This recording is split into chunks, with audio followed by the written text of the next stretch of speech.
Administrator Thresh stared at the screen in front of him and felt his blood turn cold in his veins. 12 ships had just appeared at the edge of the system, and their signatures matched the crash raiding fleet that had been terrorizing this sector for months. The mining station beneath his feet hummed with the usual sounds of 40,000 souls going about their daily lives.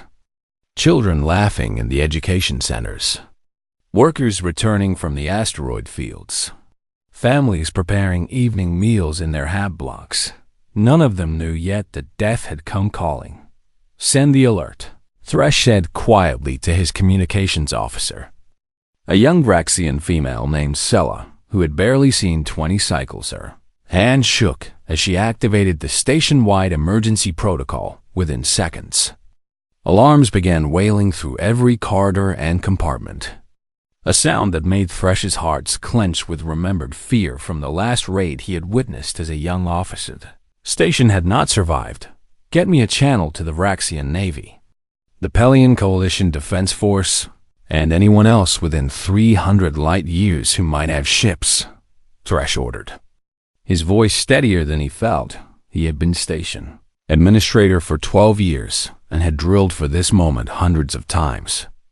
But nothing prepared you for the real thing. Sella worked frantically at her console, her face illuminated by the blue glow of the holographic displays, broadcasting on all emergency frequencies now. Administrator, distress signal is going out on every channel we have. Thresh pulled up the tactical display and studied the Kresh Fleet 12 warships, each one bristling with weapons that could crack open a station like Kalara in a matter of hours. They were moving in a standard raiding formation, taking their time because they knew no help was coming. How long until they reach weapons range? Thresh asked. 6 standard hours at their current speed, replied Joan, the station's security chief, a grizzled Vraxian with scars from 3 different wars crisscrossing his face. They're not in any hurry. They know we can't run and can't fight. Thresh brought up the station's defensive systems and felt his hope. Shriveled 2 cargo haulers equipped with mining lasers that might scratch the paint on a Kresh warship, and shield generators that were 40 years out of date. They had been scheduled for replacement next quarter, a fact that now seemed bitterly ironic. What about the Vraxian Navy?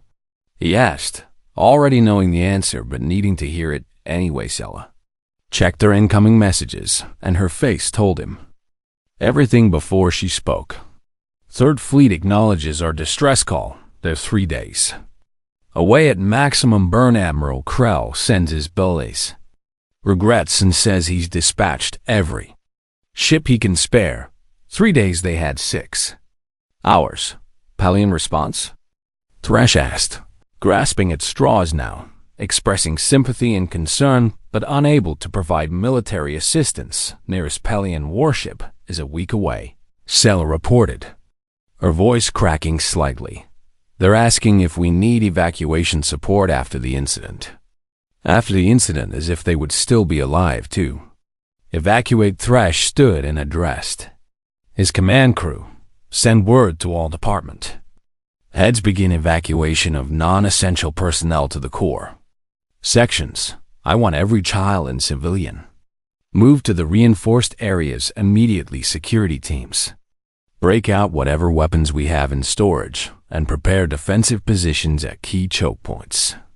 The crew scattered to their tasks, and Thresh was left alone with the tactical display showing those 12 red dots crawling inexorably toward his station somewhere on those ships. Kresh warriors were sharpening their weapons and checking their slave collars, anticipating the profits they would make from 40,000 captives. The Kresh were not conquerors or explorers. They were slavers and raiders who had plagued the galactic rim for centuries. Too numerous to eliminate entirely and too dispersed to pin down, they struck isolated targets, took what they wanted, and vanished back into the dark spaces. Between Starscalara Station had been founded 60 years ago during the Great Mining Expansion. The asteroids in this system were rich in rare minerals that powered everything from starship engines to medical equipment the Vraxian Confederation had guaranteed. The station's safety had promised that their navy would protect the miners and their families. That promise now seemed hollow as Thresh watched those 12 ships draw closer. Messages began flooding in from across the station, department heads reporting on evacuation progress, maintenance teams shoring up bulkheads, medical staff preparing triage centers, 40,000 people all looking to him for leadership, for hope, for a miracle he could not provide. Administrator were receiving responses from other systems. Sella called out, Karth Colony says they're praying for us. Depot 7 offers their condolences. The merchant ship Glory of Pell is 3 days out and offers to help with rescue operations. After the fact, always after the fact, sympathy and prayers, but no ships.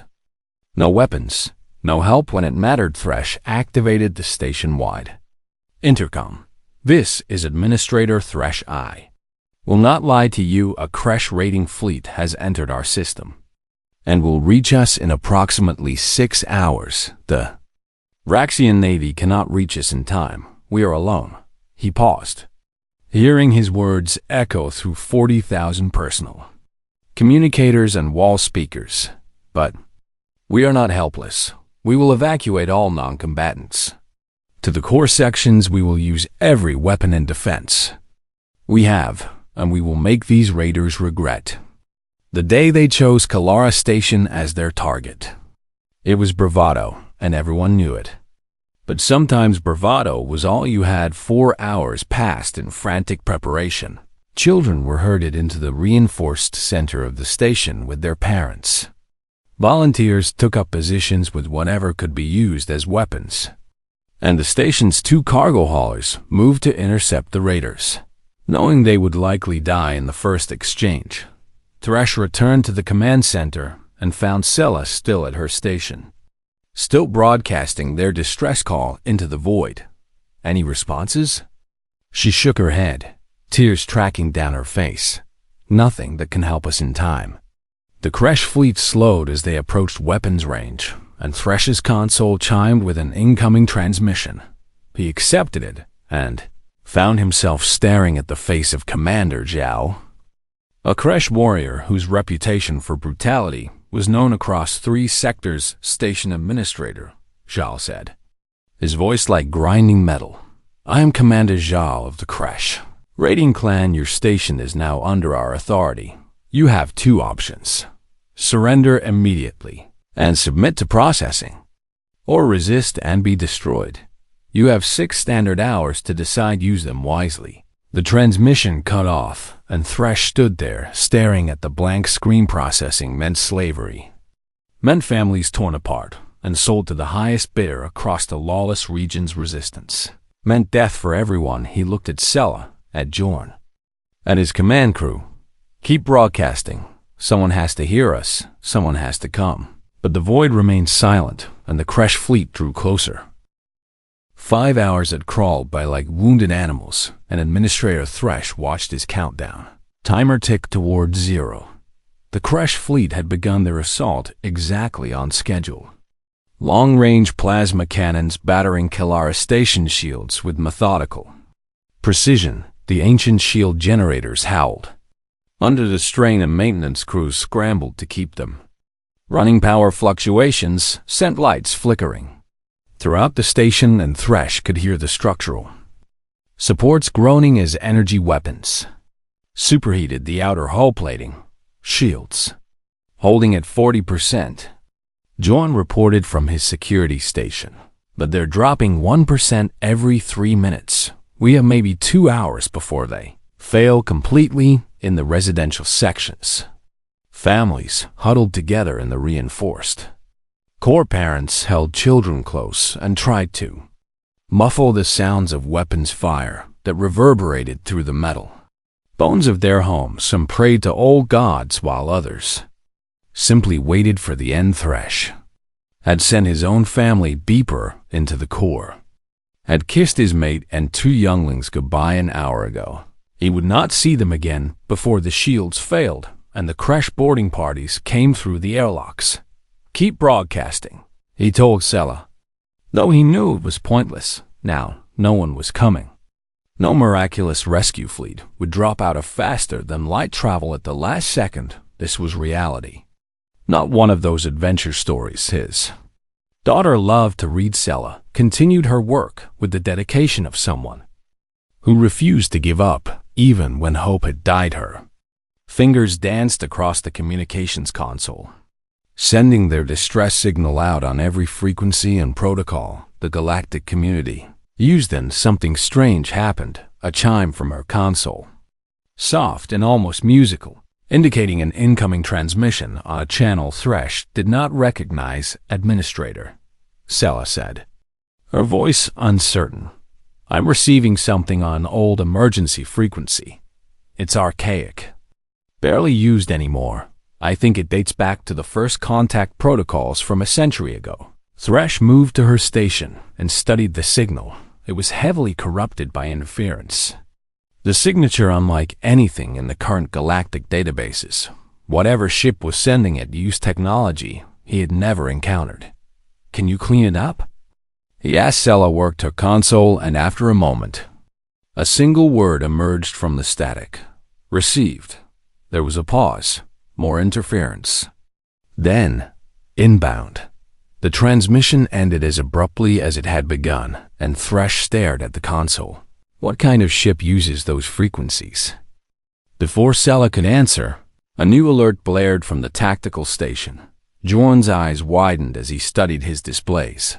"Administrator, the Vraxian Third Fleet is hailing us. Admiral Krell on priority channel." Thresh accepted the transmission, and Admiral Krell's weathered face appeared. The old warrior looked troubled, his crest feathers flat against his skull in a posture of concern. "Administrator Thresh, we've detected something unusual on long-range sensors," Krell said without preamble. "There's a massive energy signature approaching your system at speeds that shouldn't be possible, whatever it is. It's big and it's moving fast. Can you identify it?" Thresh asked, feeling something stir in his chest that might have been hope. "Negative. The signature doesn't match anything in our databases. It's not Vraxian, not Pelion, not Kresh." Krell paused, consulting with someone off-screen. "Wait. We're picking up a whole designation now, but it makes no sense. It claims to be from the Terran Confederacy." Thresh searched his memory. "Terrans. Those are the humans, correct? The primitive species from the far rim?" "The same," Krell confirmed. "But this is 200 light-years from human space, and according to our intelligence, they don't have ships capable of these speeds. Their technology is decades behind ours." On the tactical display, Thresh watched the Kresh fleet adjust their formation. They had detected the newcomer too, and were responding with wariness. Whatever was coming had gotten their attention. "How long until it reaches us?" Thresh asked. "At its current speed, approximately 12 minutes. Krell replied. "Thresh, I don't know what this is, but be prepared for anything if it's hostile. You may be facing 2 threats instead of 1. The transmission ended and Thresh returned to the main display. The countdown timer showed 90 minutes until shield failure. But now there was a new element in play, something unknown rushing toward them from the darkness between stars. The minutes crawled by with agonizing slowness. The Kresh continued their bombardment, but it reduced their fire rate. Clearly distracted by the approaching contact, Thresh could imagine Commander Geel on his bridge, studying his sensors and trying to identify this unexpected variable. Then, at the very edge of the system, space itself seemed to tear open. A massive shape dropped out of faster than light travel in a burst of exotic particles that made every sensor on Kalara Station scream with interference. What in the name of the ancestors? Jorn breathed. The interference cleared slowly, revealing a ship unlike anything Thresh had ever seen. It was enormous, easily twice the size of the largest Kresh raider, with a hull that seemed to be all hard angles and brutal efficiency. Armor plating covered every surface and weapon. Ports studded the hull like the scales of some ancient predator. "I'm reading the hull designation," Sella reported, her voice filled with awe. "It says, Terran Confederacy Battleship Indomitable." Thresh pulled up what limited information the Galactic database had on humans. They were a recent addition to spacefaring civilization, having achieved faster-than-light travel only 70 years ago. Most advanced species dismissed them as primitives.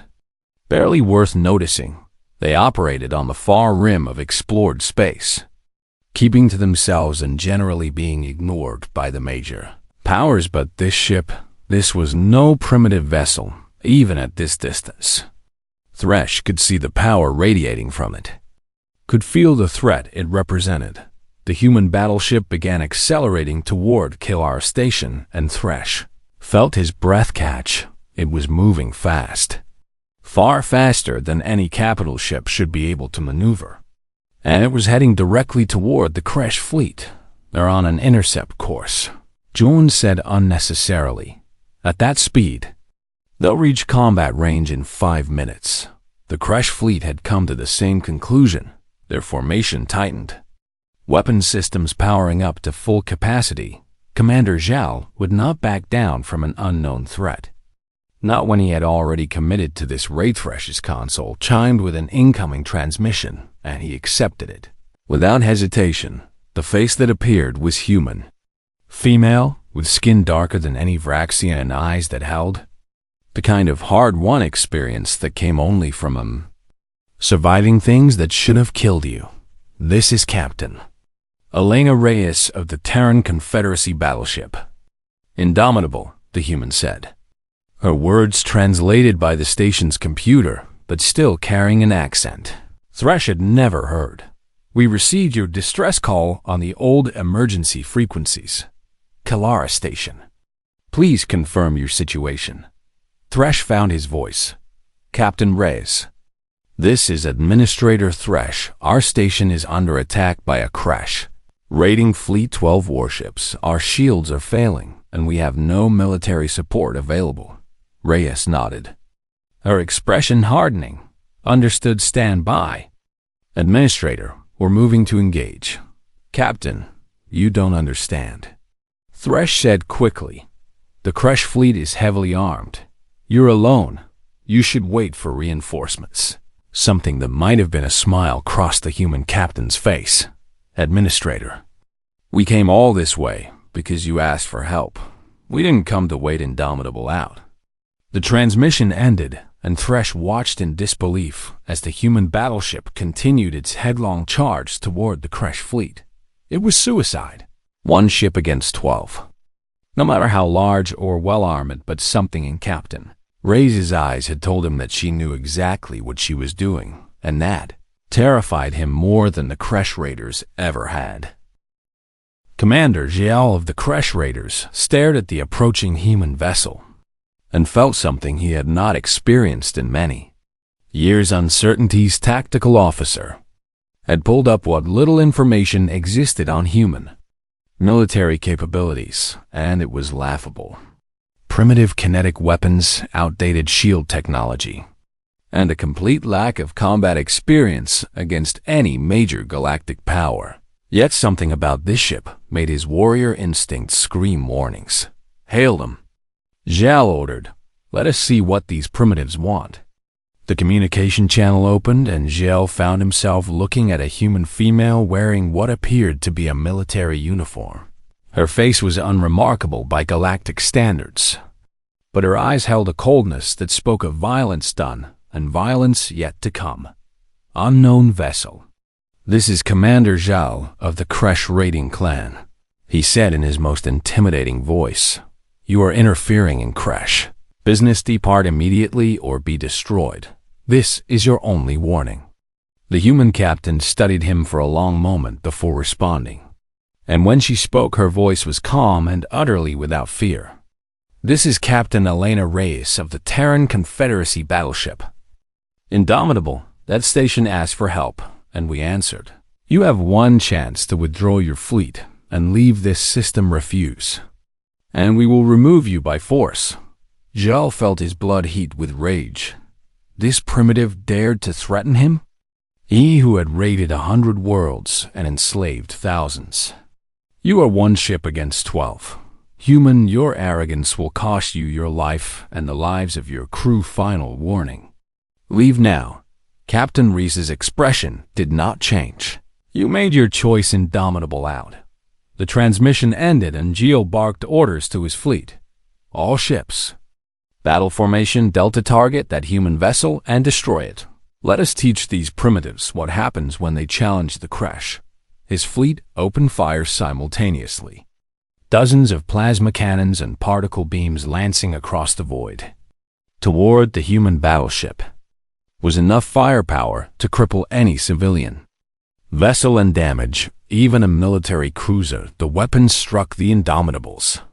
Shields and nothing happened. Edsel stared at his tactical display in disbelief. The human ship shields had barely flickered under the assault, absorbing energy that should have overloaded any defensive system known to galactic science.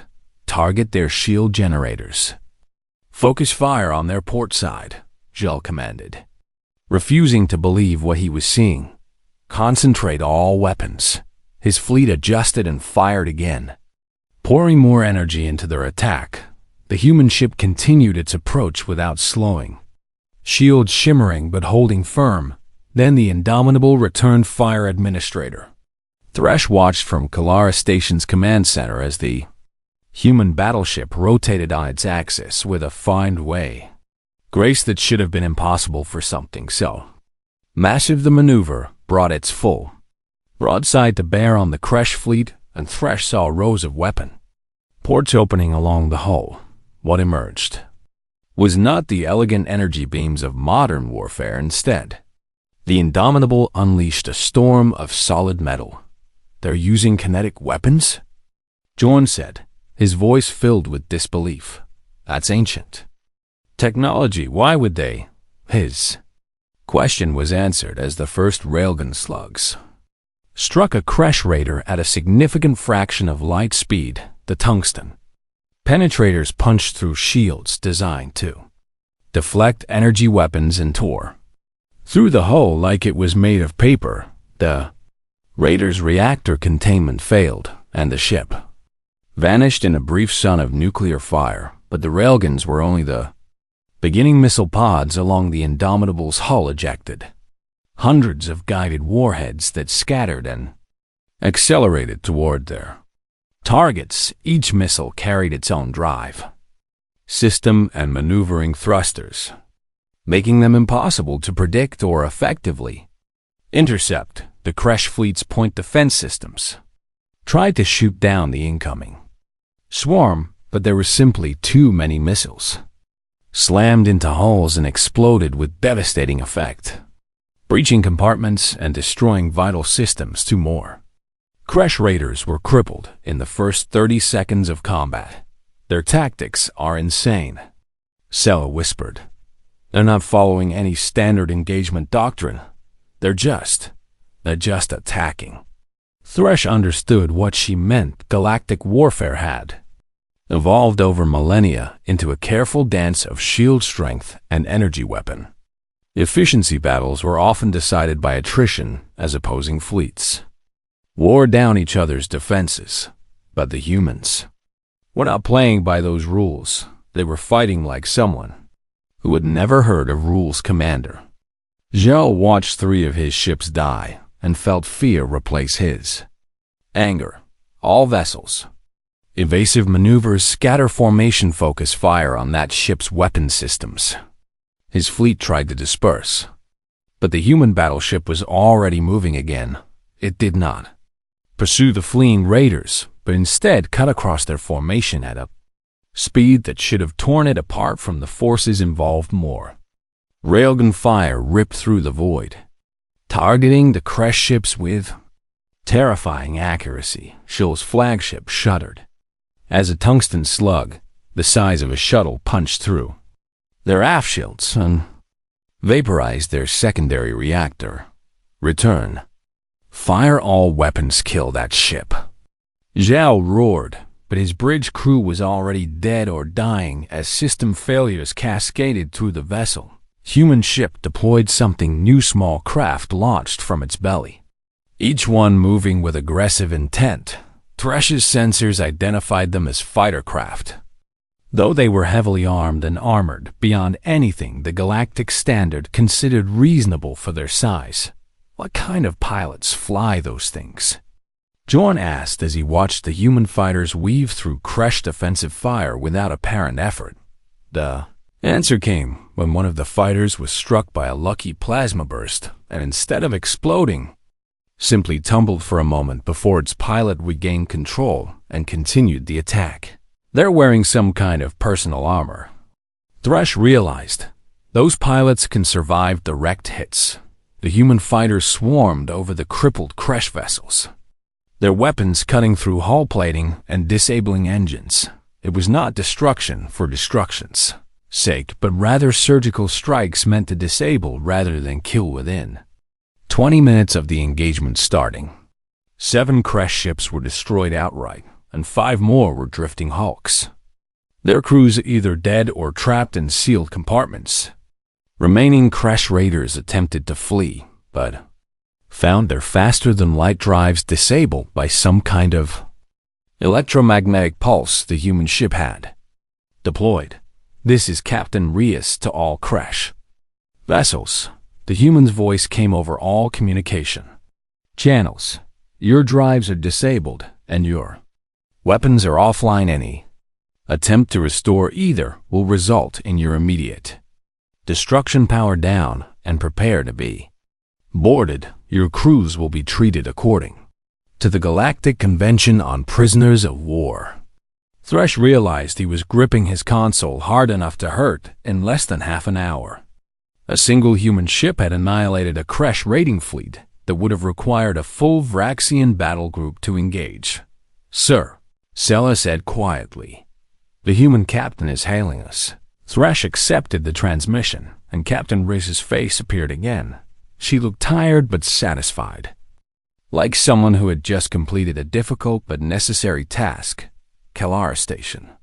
This is Captain Reyes, she said. The Kresh threat has been neutralized. Their ships are disabled, and their crews are in custody. Do you require immediate assistance? Thresh tried to find words and failed. Finally, he managed. Captain, how did you? Reyes smiled. And it was the smile of someone who had heard that question many times. We'll explain everything. Administrator, for now, would you mind if we dock? My Marines would like to help with repairs, and my medical team can assist with any casualties. Dock? Thresh repeated stupidly. Yes, yes. Of course, dock at Bay 7 and Captain. Thank you. Just doing our job, Administrator. Reyes replied. Humanity doesn't ignore distress calls. Indomitable out. The transmission ended and Thresh stood. They're staring at the tactical display showing one human battleship, surrounded by the wreckage of 12 Kresh raiders. Something fundamental had just changed in the galaxy, though he could not yet name what it was. The human Marines who came through the airlock of Kalara Station looked like they had been built for war. Each one stood nearly 2 meters tall in powered armor that made the Vraxian security forces look fragile by comparison. Their helmets featured glowing optical sensors, and their weapons were compact, but clearly deadly. Administrator Thresh watched them enter with a mixture of awe and uncertainty. These were the warriors who had just destroyed a Kresh raiding fleet, and now they were walking through his station like they owned it. But then the lead Marine removed her helmet and revealed a young woman with tired eyes and a gentle smile. Administrator Thresh? She asked. I'm Lieutenant Maria Santos, Captain. Reyes sent me ahead to coordinate relief efforts. Where do you need us most? Thresh blinked. He had expected demands or assertions of authority, not an offer of help. Our medical center has casualties from the bombardment, he said, and our shield generators are damaged. We need engineers. Santos nodded and began issuing orders to her Marines in a language Thresh's translator struggled within minutes. Half the squad was moving toward the medical center carrying equipment, while the other half headed for engineering with repair gear. Your people move quickly, Thresh observed. Time matters in emergencies, Santos replied. The captain says that every second we waste is a second someone suffers.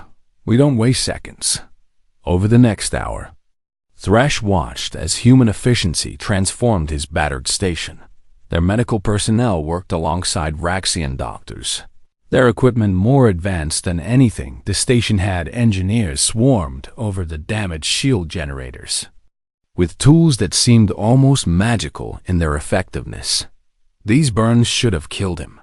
A human medic said over a Raxian patient, "But we can save him. Get me the regeneration unit."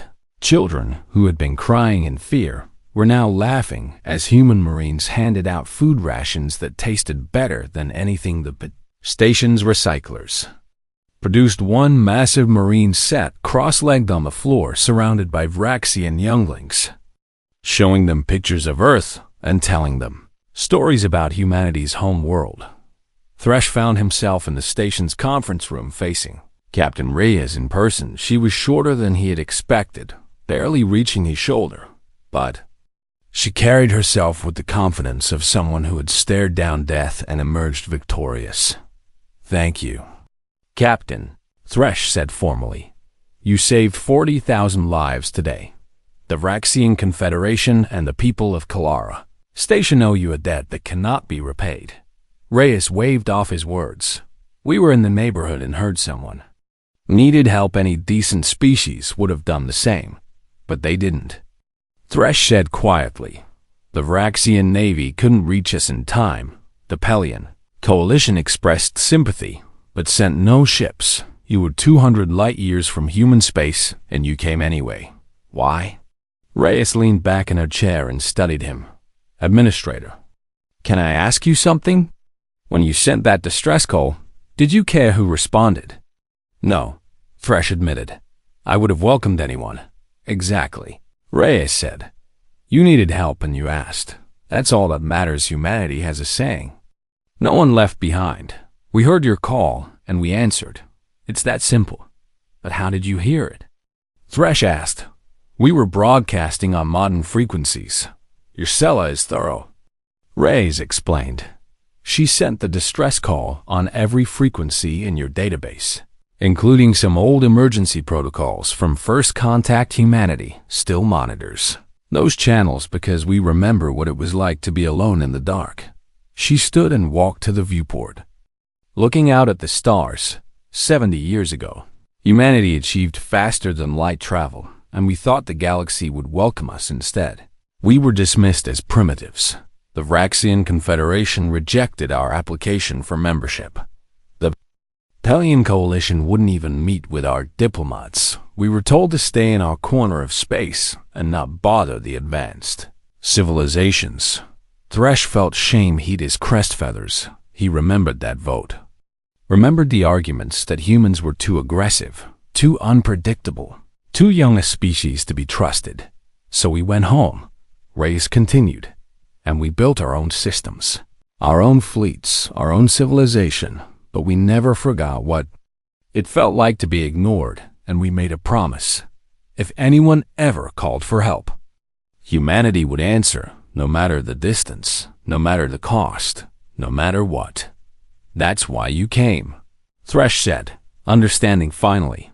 "Not for glory or gratitude, but because someone asked, because someone needed help," Reyes corrected. "There's a difference. Glory is nice, but it doesn't save lives. Gratitude is appreciated, but it doesn't stop slavers. What matters is being there when someone needs you." The door opened, and Lieutenant Santos entered. "Captain, Admiral Krell's fleet has arrived. He's requesting a meeting." Reyes nodded. "Tell him. I'll meet him in 1 hour. I want to make sure our people have finished helping the station first." Santos saluted and left, and Thresh marveled at the priorities. An admiral of the Vraxian Navy was waiting. But Captain Reyes wanted to ensure civilians were cared for first. Admiral Krell was not accustomed to waiting. But when he finally met with Captain Reyes and Administrator Thresh, his demeanor was more respectful than Thresh had ever seen. The old warrior studied the human captain with the eyes of someone reassessing his understanding of the universe. Captain Reyes, Krell said formally, I have reviewed the tactical data from your engagement with the Kresh fleet. It was impressive. Thank you, Admiral, Reyes replied. Your praise means a lot coming from an officer with your experience, Krell's crest. Feathers rose slightly, a Vraxian sign of pleasure at the compliment. I must ask, how did you achieve such speeds in faster-than-light travel? According to our understanding of human technology, you should not have been able to reach this system in time. New drives, Reyes explained. We've been testing them for the past year. They pushed the boundaries of what we thought was possible. When we heard the distress call, we decided to see just how fast we could go. You risked your ship and crew on experimental technology to answer a distress call from strangers? Krell asked, clearly struggling with the concept. Risk is relative, Admiral. Reyes said, we calculated that the danger to our ship was acceptable compared to the danger facing the station. 40,000 lives outweighed the risk. To 700 crew members. Krell was silent for a long moment. In all my years of service, I have never met anyone who thinks like you do. Captain, the Vraxian military doctrine emphasizes caution and careful planning. We do not take unnecessary risks. With respect, Admiral, Reyes said carefully, there's nothing unnecessary about saving lives. Humanity learned that the hard way before we achieved spaceflight. We had wars that nearly destroyed our species. We learned that sometimes the only thing standing between people and disaster is someone willing to take a risk. Later, as the Vraxian fleet prepared to depart and take custody of the Kresh prisoners, Thresh stood with Captain Reyes at the observation deck. What will you do now? He asked. Return to patrol, Reyes said. There are a lot of systems out here on the rim, and not all of them have military protection. Someone needs to be listening. The galaxy owes you thanks. Thresh said, the galaxy owes us nothing. Reyes corrected gently. We do this because it's right, not because we expect payment. Humanity spent too long being ignored to ever ignore someone else's cry for help. She turned to leave, then paused. Administrator, when you write your report about today, tell him the truth. Humanity came because you asked, and will come again if anyone else asks. That's a promise. 3 days later, news of Kalara Station had spread across the galactic networks. A human ship had destroyed a Kresh raiding fleet and saved 40,000 civilians. The species that had been dismissed as primitive had done what the Vraxian Navy could not, and across 1,000 worlds. People began to wonder, what else had they been wrong about regarding humanity? 3 months after the Battle of Kalara Station, as it was now being called across the galactic networks, Commodore Elena Reyes stood before the Grand Council of the Vraxian Confederation and felt the weight of history pressing down on her shoulders. The council chamber was ancient and magnificent. Carved from a single mountain on the Vraxian home world, representatives from 40 species filled the tiered seats, their eyes fixed on the human standing at the center of the floor. Some looked curious, others skeptical, and a few openly hostile. Chancellor Mevrok of the Vraxian Confederation rose from his seat, his aged crest feathers gleaming in the chamber's light. We gather today to address a matter of great importance, he announced.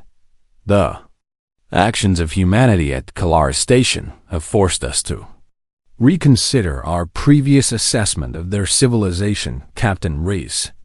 Or should I say Commodore Reyes? You have been invited to speak on behalf of your species. Reyes stepped forward. She wore her dress uniform, dark blue with silver insignia, and she carried herself with the same quiet confidence that had impressed Administrator Thresh. Honored Chancellor, esteemed members of the Council, I thank you for this opportunity. 3 months ago. My ship responded to a distress call from a civilian station under attack. We did what any decent species would do. We helped the fact that this action is considered remarkable enough to warrant a council session. Suggests something troubling about the galactic community. There was a murmur through the chamber. No one spoke to the council so bluntly. But Rias was not finished. Humanity spent 70 years building our civilization in isolation, not by choice, but because the galaxy decided we weren't worthy of inclusion. But we didn't waste those years feeling sorry for ourselves. We built something better. Ambassador Thrall of the Pelian Coalition rose. His feathers ruffled in agitation. Better? You speak of military might, of weapons that slaughter humanity came to Kalara with violence. Not diplomacy. You destroyed 12 ships and killed thousands of Kresh. Is this the better civilization you claim to have built? Rias turned to face him directly. Ambassador, those 12 ships were filled with slavers intent on capturing 40,000 civilians. They refused to withdraw when given the chance, and yes, we destroyed them because some things are worth fighting for. And innocent lives are at the top of that list. But violence breeds more violence. Thrall argued. The Pelian Coalition believes in peaceful resolution. In diplomatic solutions, war should always be the last resort. Then where were you? Reyes asked quietly. Administrator. Thresh sent distress calls to the Pelian Coalition. You expressed sympathy, but sent no ships. You offered to help evacuate survivors. After the attack, after families had been torn apart and sold into slavery, is that your peaceful solution? Sympathy and cleanup? Thrall's feathers flattened in distress, but he had no response. The truth was brutal and inescapable. Chancellor Mavrock raised his hand for silence. Commodore Reyes speaks with passion. But she is not wrong. The Battle of Kalara has forced many of us to confront uncomfortable questions about our own responses to such crises, which brings us to today's purpose. He gestured, and a holographic display appeared, showing official documents. The Vraxian Confederation, with support from 17 member species, formally invites humanity to join the galactic community as a full member with all rights, responsibilities, and protections that status entails. The chamber erupted in discussion. Some species applauded while others protested. Reyes stood calmly at the center of the storm, waiting for order to be restored. Ambassador Krestel of the Veronian Empire stood, his scaled form imposing. I must object. Humanity has demonstrated military prowess, yes, but also a disturbing tendency toward aggressive action. How can we trust a species that solves problems with railguns and missiles? You're right to be concerned, Reyes said. Surprising everyone, humanity is capable of terrible violence. Our history is filled with wars and mistakes, but we learn from them. We learned that violence is a tool, not a solution. We learned that the strong have a responsibility to protect the weak. And we learned that turning away from someone in need is a greater sin than fighting to save them. She pulled up her own holographic display, showing image after image. These are human relief missions. Over the past 70 years, we've responded to natural disasters on worlds that never invited. U.S. We've sent medical aid to species who once rejected. U.S. We've built schools and hospitals on frontier worlds that the galactic community forgot about. Violence is what we can do, but helping is what we choose to do. When we heard Kalara's distress call, we didn't calculate the political cost or worry about offending the Kresh. We heard someone screaming for help and we answered. That's what humanity does. We show up. Ambassador Thrall stood again, his voice softer. Commodore, I must ask, why should the Council trust that humanity will use its military power responsibly? What prevents you from becoming another aggressive empire? Reyes smiled sadly. Nothing prevents it, Ambassador, except our commitment to be better than we were. Humanity nearly destroyed itself through War and hatred, we clawed our way back from that abyss and swore never to fall into it again, but we also swore never to stand by while others suffer what we once suffered. Trust is earned, not given, so I won't ask you to trust us. I'll ask you to watch us. Watch what we do, not what we say. Watch how we treat those weaker than us. Watch whether we keep our promises, and then decide. Chancellor Mavrock studied her for a long moment, spoken like someone who understands the weight of responsibility. The council will now vote on humanity's membership. All in favor? Hands, appendages, and appendages rose across the chamber. Not all, but more than enough. The vote passed with a clear majority. Then, it is decided, Mavrock announced. Humanity is welcomed into the galactic community as a full member species.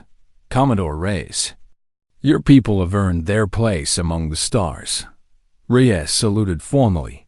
On behalf of humanity, I accept, but I must clarify one thing. Our acceptance of membership does not change. Our primary mission, humanity, will continue to monitor emergency frequencies and respond to distress calls. Regardless of political considerations, we made a promise to never ignore someone asking for help. And that promise stands, even if it contradicts council policy?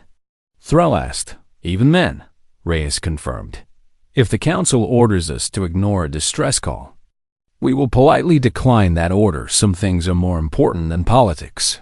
There was a stunned silence before Mavrock began to laugh, a deep, rumbling sound that echoed through the chamber. The galaxy invited a new member and got a conscience instead. Perhaps that is exactly what we needed. Later, as Reyes prepared to return to her ship, Administrator Thresh found her in the visitor quarters. I watched the council session, he said. You told them the truth without apology. The truth is all we have, Reyes replied. Lies might have been easier, but they wouldn't have been honest, and humanity promised itself honesty above all else. What happens now? Thresh asked. We go back to work. Reyes said simply, the Indomitable and 3 sister ships are patrolling the rim. There are a lot of systems out here that need protection. Council membership doesn't change that. If anything, it gives us more resources to do the job properly.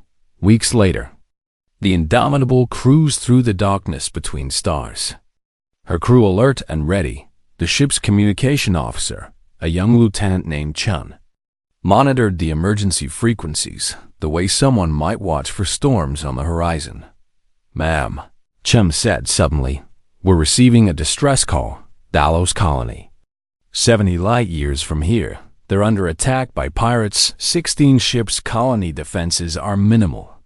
Commodore Reyes looked at her tactical display. 70 light years at maximum. Burn would take 8 hours. The colony might not have 8 hours. Navigation. Plot a jump course. Maximum safe speed. Communications. Send a message to Dalos Colony. Received inbound tactical. Begin combat prep. Let's show these pirates what happens when they pick the wrong target. The bridge crew moved with practiced efficiency. Within minutes, the Indomitable's faster-than-light drives spun up to maximum power. All ships. This is Commodore Reyes. She broadcast to her small fleet. We have a distress call. People need help. That's what we do. No one gets left behind. All vessels follow my lead. The 4 human battleships accelerated into the void, their hulls gleaming with purpose across the rim.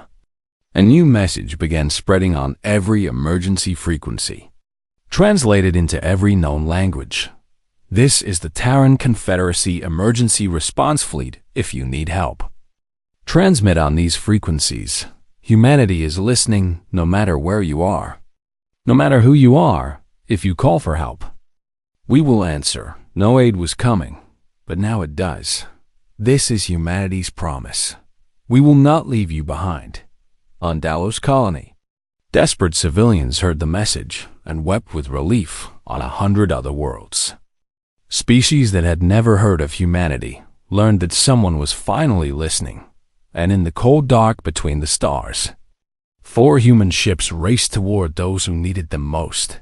The galaxy would never be the same.